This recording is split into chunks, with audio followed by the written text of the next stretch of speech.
দুইজনেই নবীনগরে মনে করেন দোকানদারি করে, 2 ফুট, এখনো ভিন্ন হইছে না, দুজনেরই কামাই আছে, দুজনেই টাকা পয়সা রোজগার করে, 1-2 লাখ টাকা দুজনের কাছেই ব্যবসার পণ্য আছে, মাল এবং জমাও আছে, পুঁজি আছে। তো দুজনের উপরেই তো কোরবানি ওয়াজিব, 2 ছেলের উপরেই কোরবানি ওয়াজিব। তারা ওই 2 জনে মিল্লা 15,000 করে 30,000 টাকা দিয়া বাপের হাতে দিছে, আপনার নামে কোরবানি দেন, গোস্ত সবাই মিল্লা খাবো।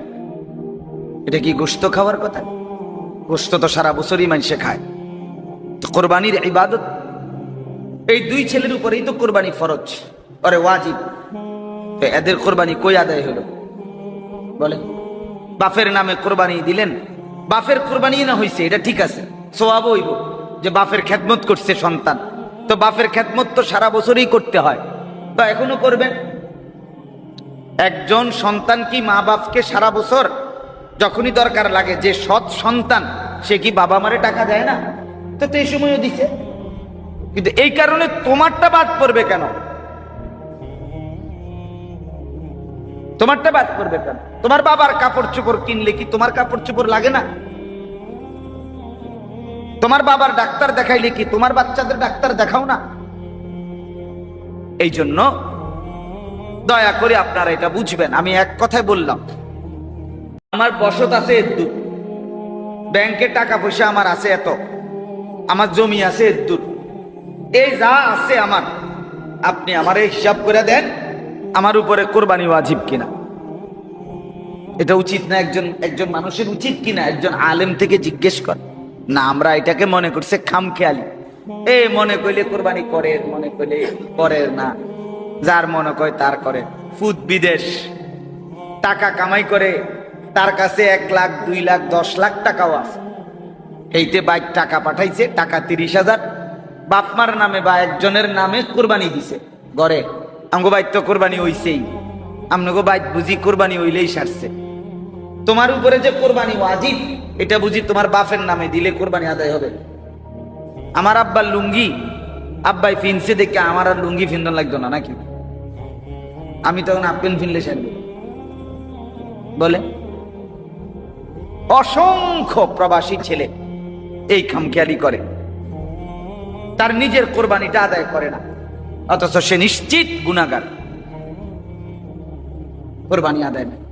মনে করেন আমি আনিসুর রহমান, আমার মোট ফ্যামিলির সদস্য 6 জন, আমি সহ, আমি, আমার বিবি আর আমার ছেলে মেয়ে আছে 4 জন, তাহলে 6 জন হলো।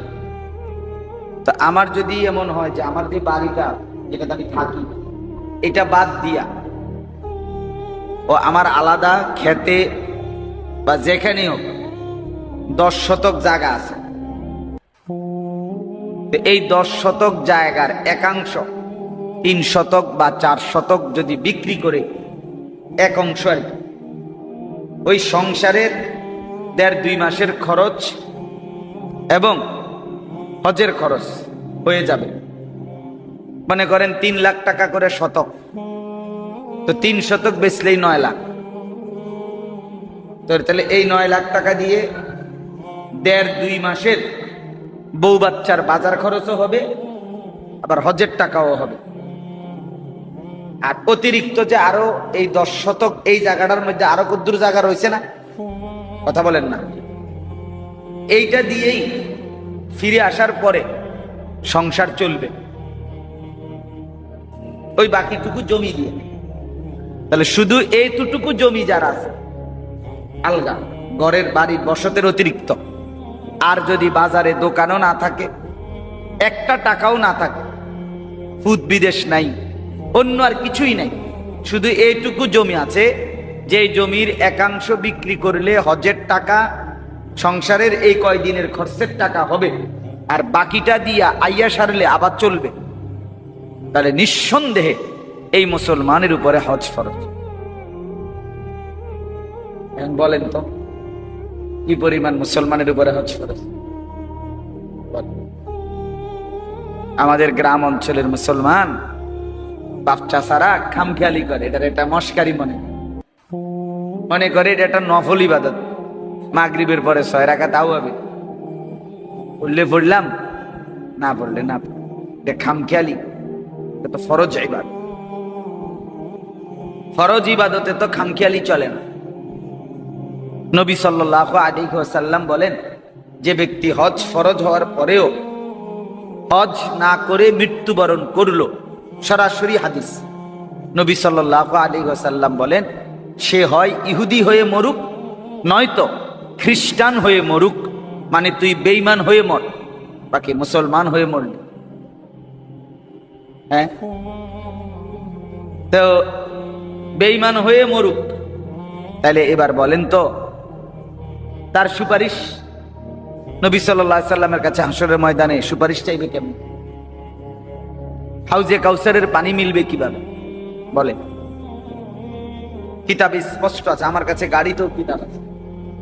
হযরত ওমর রাদিয়াল্লাহু তাআলা আনহু সরাসরি কিতাবে হাদিসে আছে, তিনি হজ ফরজ হওয়ার পরেও যে হজ করে নাই, তিনি বলতেন যে আমার মন চায় তার উপরে অমুসলিম ব্যক্তির উপরে যেই ট্যাক্স ধার্য করা হয়, আমি তার উপরেও সেই পরিমাণ ট্যাক্স ধার্য করব। কেন? তিনি বলতেন, মা হুম বি মুসলিমিন, মা হুম বি মুসলিমিন, তারা মুসলমান নয়, তারা মুসলমান নয়। দুইবার বলছে, বলেন। এই জন্য বললাম, অনেক শতকরা আমাদের সমাজের 90% মুসলমানের উপরে হজ ফরজ। এই 10-20 শতক জমি নাই এমন মুসলমান কয়জন? কথা বলেন না। জমি জমা নাই তো খামখেয়ালি করে, ফুদ বিদেশে পাঠাইছি, তে যদি ফাটাইতো হুজুর তাহলে গেলাম হইলে, এতে যদি কদ্দু টিয়া টুয়া দিত, তার বাপেরে যদি কদ্দু হজ করাইতো। হ্যাঁ, জিফুত মানুষ করছি, কিটা জিফুত মানুষ করছেন আমরা? বুধ কারো ছেলে বিদেশ ফাটাইলেই এটা বুঝি মানুষ করা হয়ে গেছে। বলেন না, আপনি বুঝি এই ফুত বিদেশ ফাটাইছেন মানে ফুত মানুষ করলেছেন। আপনি একটা বিল্ডিং করছেন ভাই, তার মানে আপনি জিফুত মানুষ করলেছেন। তো এটা কি কথা হলো যে জিফুত মানুষ করছি? এই জন্য এটা গুরুত্বপূর্ণ বিষয় যে মুসলমানের কাছে তার মৌলিক প্রয়োজনের অতিরিক্ত হজ্জের খরচ বাকিগুলো দিয়ে ব্যবস্থা। অথচ একটা মানুষের কাছে জমি আছে, বাজারে ভিট আছে, দোকানদারি করে, সেখানে ব্যবসার মাল আছে, ব্যাংকে টাকা জমা আছে, কত দিক দিয়ে টাকা মিলাইলে সহজেই এই পরিমাণ সম্পদের শরীয়ত যে দূর বলছে দূর হয়, কিন্তু খামখেয়ালি। এই জন্য বললাম হজ একটি ফরজ ইবাদত। একে তো এই কারণেই গুরুত্বপূর্ণ, ফরজকে খামখেয়ালি মনে করলে হয় না। 2 নাম্বার হলো হজ ইসলামের মৌলিক 5টি ভিত্তির একটি, এটা একটা খুঁটি। খুঁটি ফেলায় দিলে ভবন টিকে না। এই ফিলার ভাঙ্গা লাইলে মানে খুঁটিটা, এগুলা 4টা খুঁটি, এগুলো সরাইয়া ফেললে ছাদ টিকবে না। এজন্য যে খুঁটি সরাইয়া ফেলে তার ইসলাম টিকে না। এজন্য হজ্জের হুকুম গাফলতি করতে নাই। 2 নাম্বার হলো হজ না করার শাস্তি ভয়ানক। এই যে ইহুদির মৃত্যু, খ্রিস্টানের মৃত্যু, বেঈমানের মরণ, আপনি তো জীবনভর মনে করছেন রোজা নামাজ পড়ে আপনি অনেক কিছু করছেন, কিন্তু আপনার উপরে হজ ফরজ ছিল, কিন্তু ওই টাকার লোভে শরীরে নামাজ পড়ছেন, ঠিক আছে, কিন্তু টাকার বিষয় আসছে আর আপনি বোঝেন না। আপনি এখানে জিমান হুজুর এখানে আমরা কে এত কিছু বুঝিনি 100 বার বুঝিও নি, ইচ্ছা করে মাতে না, বুঝেন নাই কথা। লোভী, টাকার সম্পদ, টাকা খরচ করতে চায় না, অথচ সেই টাকা তো জিফুত খাইয়েই লাইতেছে। কেউ না কেউ দুনিয়ায় টাকা তো নিয়েই গেছে। একজন মানুষ প্রথম বছর যেই টাকা রোজগার করছে 30 বছর পর্যন্ত ওই টাকাটা তো তার পকেটেই রয়েছে নাকি? কথা বোঝেন নাকি? আমি 2004 সালে চাকরি নিছি, তো এই মাসে যেই বেতন পাইছি ওই বেতনের টাকাটা মনে আছে তো আমার কাছে। শেষ পর্যন্ত কোনো না কোনো সুরতে কাউ না কেউ জন্য খরচ হয়ে যায় কিনা, তো আমার আখেরাতের জন্য নিজের জন্য খরচ হলে সমস্যা কি? এই বোকামিটা মানুষ কেন করে বলেন? এটা না বুঝার কি আছে? কিরে বেটা, আপনি তো কোনোভাবেই শেষ পর্যন্ত তো কেহই টাকা জমা করে রাখে না, হাত বদল হইতেই আছে, তো কাজে কেউ না কেউ তো নিয়েই নিচ্ছে। এটা সন্তান হোক, ছেলে হোক, মেয়ে হোক, তো আমার নিজের জন্য, আমার আখেরাতের জন্য খরচ করব আমি, এটা আমি করব না কেন? এই হলো এক কথা। 2 নম্বর কথা হলো কোরবানি। কোরবানির ঈদ, কোরবানি হলো 3 দিন, 10ই জিলহজ, 11ই জিলহজ, 12ই জিলহজ।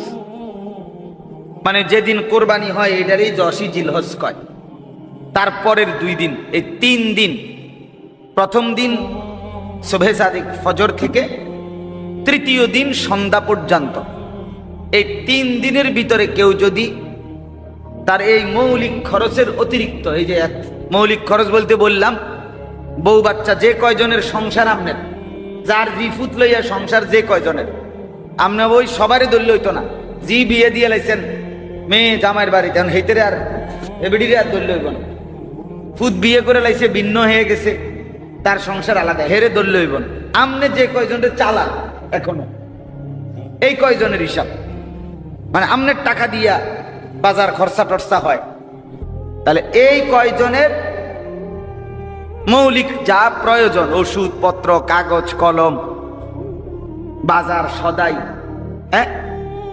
ইত্যাদি, এই টাকার অতিরিক্ত যে ব্যক্তির কাছে যা আছে, জমি, তার ব্যবসার মাল, তার ব্যাংকের টাকা, তার কাছে জমানো স্বর্ণ ইত্যাদি মিলাইয়া যদি 52.5 ভরি রূপার দাম, মানে 84,000 টাকা, 1600 টাকা করে এখন রূপার ভরি সর্বোচ্চ দাম,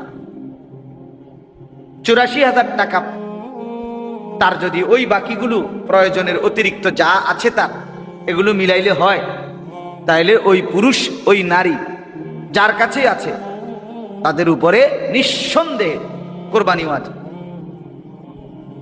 ওই 3 দিনে মনে করেন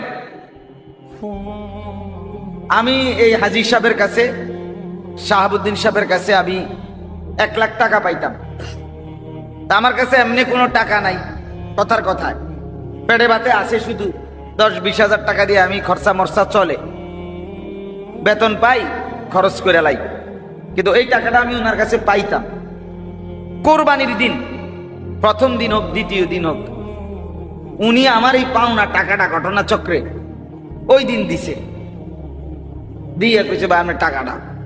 আর এটা যদি আমার এই মুহূর্তে এই মৌলিক প্রয়োজন যেটা, এইটার অতিরিক্ত হয়, মৌলিক প্রয়োজনের টাকা তো আমার কাছে 10-20 হাজার টাকা আছেই, এটা যেহেতু আমি চলতেই আছি, তাহলে এই ঈদের এই 3 দিনের ভিতরে এই টাকার মালিক হওয়ার কারণে, প্রয়োজনের অতিরিক্ত হওয়ার কারণে এই ব্যক্তির উপরে এই আমি এখন এই টাকাটা দেওয়ার কারণে কোরবানি ওয়াজিব।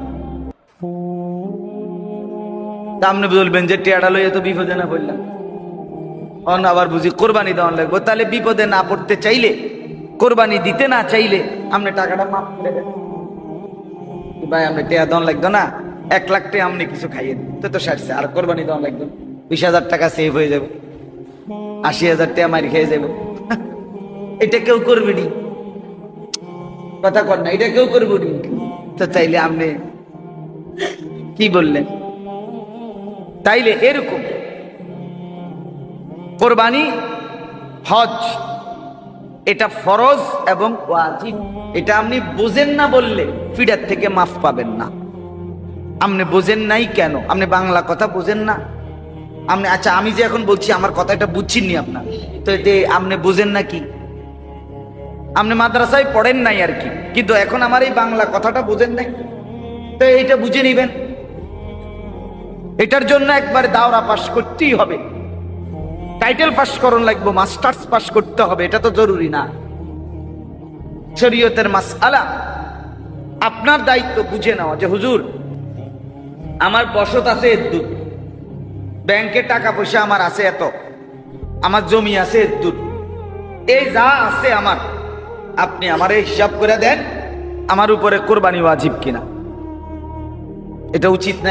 একজন মানুষের উচিত কিনা একজন আলেম থেকে জিজ্ঞেস কর? না, আমরা এটাকে মনে করছে খামখেয়ালি, মনে কইলে কোরবানি করে, মনে কইলে করে না, যার মনে কয় তার করে। ফুদ বিদেশ টাকা কামাই করে, তার কাছে 1 লাখ 2 লাখ 10 লাখ টাকাও আছে, এইতে বাইক টাকা পাঠাইছে, টাকা 30,000 বাপমার নামে বা একজনের নামে কোরবানি দিছে ঘরে। আমগো বাইক তো কোরবানি হইছেই, আমগো বাইক বুঝি কোরবানি হইলেই সারছে।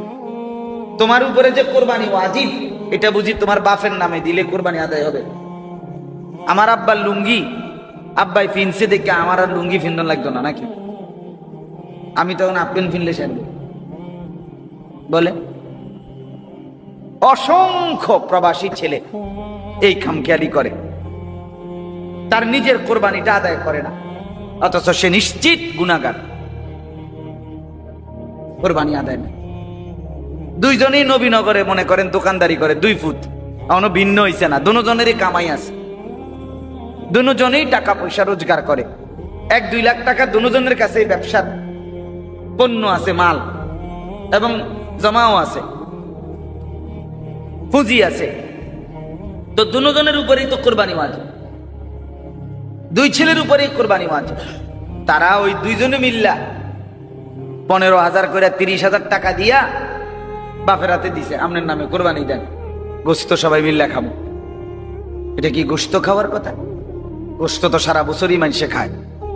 তো কোরবানির ইবাদত, এই 2 ছেলের উপরেই তো কোরবানি ফরজ, আরে ওয়াজিব। এদের কোরবানি কই আদায় হলো বলে?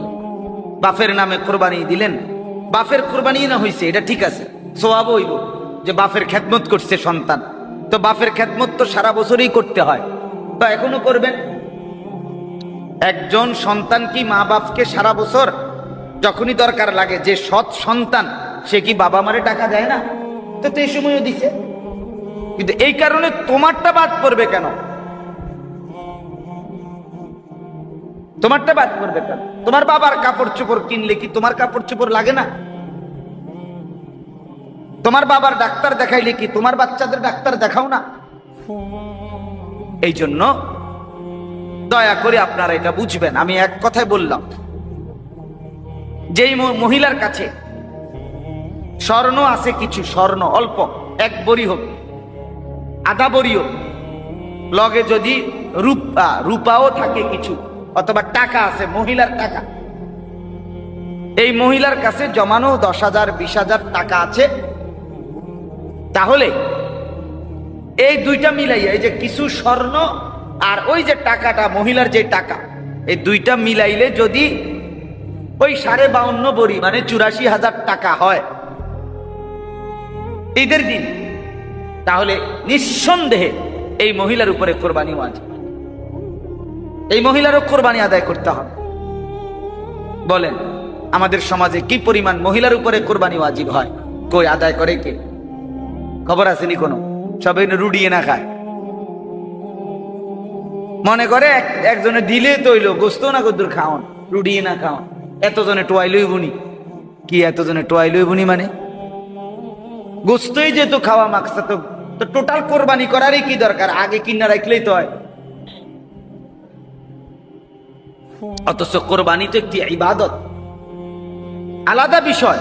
রাসূলুল্লাহ সাল্লাল্লাহু আলাইহি ওয়াসাল্লাম বলেন, মান যাবাহা ক্বাবলা আস-সালাহ, যে ব্যক্তি কোরবানির দিন নামাজ পড়ার আগে, ঈদের নামাজ জবাই করে ফেললো প্রাণীটা, শুধু নামাজটা এখনো শেষ হয় নাই, তার নামাজ আদায় হওয়ার আগেই জবাই করে ফেললো, রাসূলুল্লাহ সাল্লাল্লাহু আলাইহি ওয়াসাল্লাম বলেন, ফাইন্নামা হুয়া শাতু লাহমিন, এটা শুধুই কেবল একটা বকরির গোশতই হইল, আর কিছুই হইল না। লাইসা মিনান নুসুকি ফি শাইইন, কুরবানির কিছুই হয় নাই। আজ্জালাহু লি আহলিহি, সে শুধুই কেবল তার পরিবারের জন্য গোশত খাওয়ার তাড়াহুড়া করলো। ঠিক কথা। শুধু কি হয় না, কি পড়ে নাই, নামাজটা শেষ হয় নাই এখন, এর আগেই জবাই করে লাইছে। তাইলে যদি এত বড় ধমক দেয় নবী যে বেটা তোর কোরবানি বলতে কিছুই হয় না, শুধু কেবল গোশত খাইলি আর কি, তাইলে কোরবানি পুরুষ কিংবা নারী প্রত্যেকের উচিত জেনে বুঝে আমার উপরে কোরবানি ওয়াজিব কিনা এটা জানা বুঝা। আল্লাহ তাআলা কোরআনুল কারীমের মধ্যে বলছেন, ওয়ালিকুল্লি উম্মাতিন জাআলনা মানসাকান, সর্বযুগে সর্বকালে আদম থেকে নিয়ে আমি আল্লাহ কোরবানির বিধান নির্ধারণ করেছি। আজকের না, 2 বছর 10 বছর আগের না, সর্বযুগের মানুষের জন্য আল্লাহ বলেন আমার বান্দাদের জন্য আমি কোরবানির বিধান রেখেছি। লিয়াযকুরুসমাল্লাহি আলা মা রাযাকাহুম মিন বাহিমাতিল আনআম। কেন? আল্লাহ তাআলা বলেন আমি চাই আমার বান্দা আমার দেওয়া হালাল চতুষ্পদ জন্তু জবাই করার সময় আমার নাম নিবে, আমার স্মরণ করবে, বিসমিল্লাহ আল্লাহু আকবার বলবে। এটা শুনবার জন্য আমি কোরবানির বিধান দিচ্ছি, গোশত খাওয়ার জন্য। লিয়াযকুরুসমাল্লাহ, আমার জিকিরের জন্য দিছি বেটা। গোশত তো তোর বেটা নাফরমান, আমি তো প্রত্যেক দিনে খাওয়াই বেটা। গরুর গোশত কি পৃথিবীতে কোনো আশ্চর্য কিছু? খাসির গোশত কি পৃথিবীর কোনো আশ্চর্য কিছু যে এটা কোনোদিন মানুষ দেখে নাই? প্রতি বছর কোরবানির দিন শুধু মানুষ গোশত দেখে, এমন কিছু এটা বলে? তাইলে বরং এটা তো ইবাদত, এটা ইবাদত, এটা আল্লাহর হুকুম, এটা ওয়াজিব। নবী সাল্লাল্লাহু আলাইহি ওয়াসাল্লাম বলেন, মান কানা লাহু সাআতুন ওয়া লাম ইউদাহি ফালা ইয়াকরাবান্না মুসাল্লানা। যে কোরবানির সামর্থ্য থাকার পরেও, সামর্থ্য বলতে শরীয়ত কর্তৃক আমনের মন মতো না, বেশি ঝামেলা আছে এবছর দিতাম না, ওটার মন মতো কথা। এটা কি গাঁজাখুরি কথা কইলেব নাকি? দাম বেশি ঝামেলা আছি মানে না, না হাতে হবে মাত্র 2 মাস হয়েছে, তারে 12 লাখ টাকা দিয়ে বিদেশ পাঠাইছি, এবছর বাদ দাও কোরবানি, আল্লাহর রহমতে এত বিদেশ করক, 2-4 বছর লাইন আইক, টেয়াটুও মিল তোই কোরবানি করবো, একবারে বড় করে দিব, বড় করে গ্যারাম চুক্তি একটা মানে ডাক ফালাই দিব। এটা কি খামখেয়ালি কথা বলেন না? আপনার কি এটা মন মতো না? মন মতো। ঝামেলায় থাকলে জোহরের নামাজ ফরন লাগে না, কথা বলেন না কেন? আরে ঝামেলায় থাকলে জোহরের নামাজ পড়তে হয়, ঘুমে থাকলে আসরের নামাজ ফরন লাগে না। তো তাহলে ফরজ ইবাদত বুঝি আপনার খামখেয়ালি। তাহলে নামাজ যেমন ফরজ ইবাদত, এটা যেমন খামখেয়ালি করা যায় না, তো হজ্জ তো ফরজ, কোরবানিও তো ওয়াজিব, এটা তো খামখেয়ালি করলে হবে না।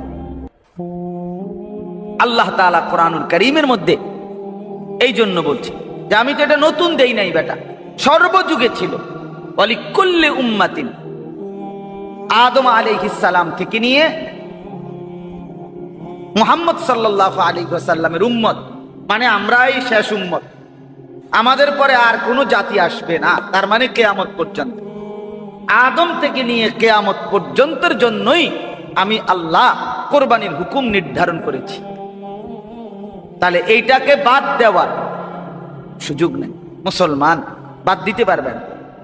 আমাদের সমাজে খুব বেশি খামখেয়ালি, যতজনের উপরে কোরবানি ওয়াজিব হয় অতজনে দেয়। বাড়ি চুক্তি একজন দিলে কামাই করে যতজন, এবং সেই কামাইয়ের মধ্যে যার কাছে অতিরিক্ত এই টাকাটা আছে, বললাম যে এখনকার এটা কম বেশ হইতে পারে, 84,000 টাকা ফিক্সড না, রূপার দাম বাড়ে কমে উঠানামা করে, কখনো 1350, কখনো 1400, কখনো আরো নামে 2700 টাকাও হয় রূপার বড়ি, কখনো কখনো 47-48,000 টাকাই কি হয়ে যায়, 50,000-এর নিচে প্রয়োজনের অতিরিক্ত যার কাছে আছে তার উপরেই কোরবানি ওয়াজিব। আপনি 2 লাখ টাকার গরু কোরবানি দিতে হবে জরুরি না, কোরবানি আদায় করতে হবে। আপনি 10,000 টাকার খাসি দিয়েই কোরবানি দেন, অসুবিধা কি? এটা তো আল্লাহর হুকুম, এটা তো বেড়াগিরি না, এটা ফুডাঙ্গিরি মারণেরও কিচ্ছু, বড়াই করার কিচ্ছু না। যে আমরা 3 জনের উপরে কোরবানি হইছে ওয়াজিব, এখন 40,000 করে দিতাম গেলে আপনার 3 জনের এত টাকাও হবে না। আবার হুদা খাসি দিল কেরম দেখা যায়, তো কাজে এক নাম দেই 50,000 টাকা করে বড় নাম দিয়ে, আপনি বড় নাম দিলে কি লাভ হইল? বাকি 2 জনের কোরবানি, বাকি 2 জনের কোরবানি তো আদায় হইল না। আর নবী সাল্লাল্লাহু আলাইহি সাল্লাম বলেন, যে কোরবানি আদায় করে নাই অথচ সামর্থ্য ছিল, সে যেন নামাজে না আসে। একদম সাফ বলছে, নাফরমান তুই বেটা মসজিদে আইবি না, তুই ঈদগাহে আসবি না, বেঈমান যা বেরো বেটা, তুই ঘুম যা বেটা গিয়া, তুই হুত্যা থাক, গোস্ত রান্দা হইলে গোস্ত খাইছি, তুই আইছত গোস্ত খাইতি দুনিয়ার, গোস্ত না খাইবি তুই নামাজ পড়ে করবি কি? রাসূলুল্লাহ সাল্লাল্লাহু আলাইহি সাল্লাম নিষেধ করছে যে সামর্থ্য থাকার পরেও যে কি করে নাই, কোরবানি করে নাই, সে যেন কি না আসে, নামাজে যেন না আসে, সে যেন ঈদগাহে না আসে। তো যেখানে ওয়াজিব নামাজ, ঈদের নামাজ, এইটাই পড়তে মানা কইছে, তো ফরজ নামাজ হতো, তো যা নামাজ দিয়ে কি দিবেন? আল্লাহ আমাদেরকে মাফ করে দেন। এজন্য কোরবানি একটি প্রাচীন ইবাদত, আল্লাহর পছন্দের ইবাদত।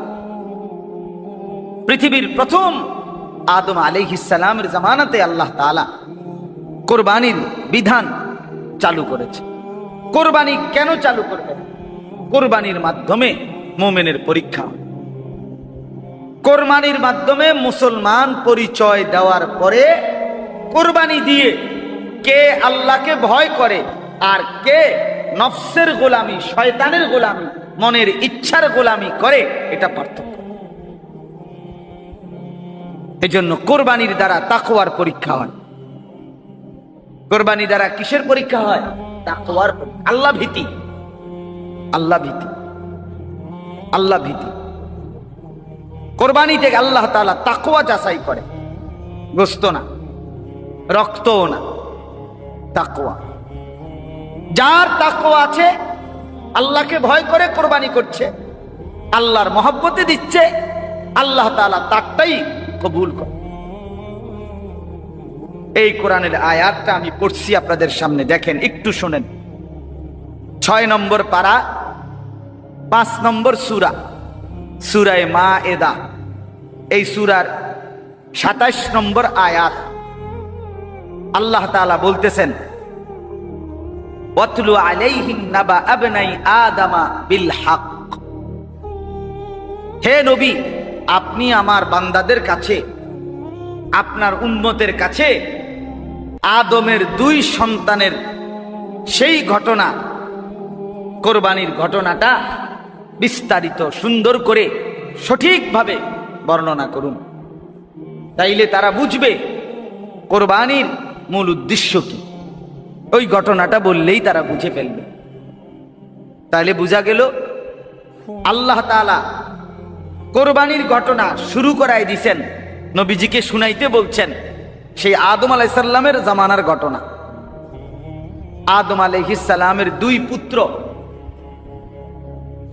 বিবাহ নিয়ে, আমি সংক্ষেপে বলতেছি, শুধু বিবাহ নিয়ে ঝগড়া লাগছে, বোনের বিবাহ নিয়ে।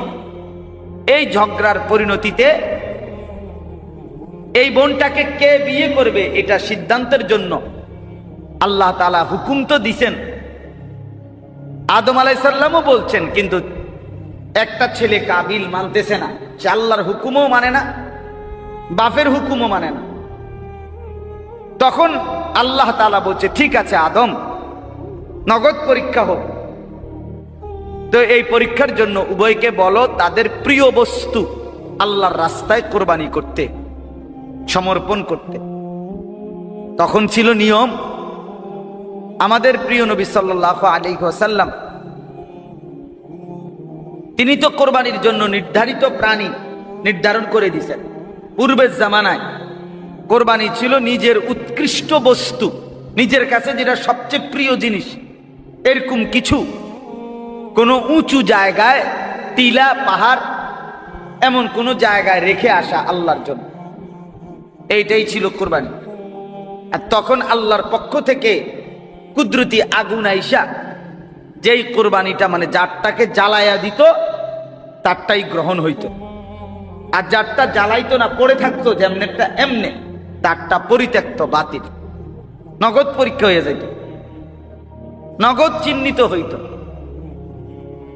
তো আদম আলাইহিস সালামও তার দুই ছেলেকে বললেন, হাবিল কাবিলকে, তারা দুইজনও বললেন যে তোমরা তোমাদের প্রিয় জিনিস আল্লাহর রাস্তায় কোরবানি করো। এই প্রথম কোরবানির হুকুম। হাবিল সে বকরি চড়াইত, সে সবচেয়ে উত্তম উৎকৃষ্ট একটি দুম্বা বা বকরি, সেটা সে আল্লাহর জন্য সমর্পণ করলো, কোরবানি করলো। মানে ওই পাহাড়ের নির্দিষ্ট উঁচু জায়গায় নিয়ে রেখে আসলো, বাইন্দা আসলো।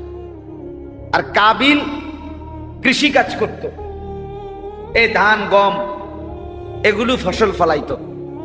তো সে এগুলোর থেকে ফসা, সিডা, নষ্ট এরকম এক ফোজা নিয়া আপনার ওই পাহাড়ের উপরে রাইখে আসছে। তো আল্লাহ তাআলার পক্ষ থেকে হাবিলের কোরবানি বকরি বা দুম্বা জ্বালায়া দিছে, আর অটটা যথাস্থানে পড়ে রয়েছে। তো প্রমাণ হয়ে গেছে যে একজনের কোরবানি কবুল হলো, আরেকজনের কোরবানি কি হলো। এই জন্য মনে রাখতে হবে বাবা, প্রতি বছর কোরবানি তো হয়, আপনিও করেন আমিও করি, গোস্তও খায় সবাই, জোশও হয়, রুডিও খায়, হাতও মোছেন, সবই ঠিক আছে, কিন্তু আসমানে সবাইটা পৌঁছে।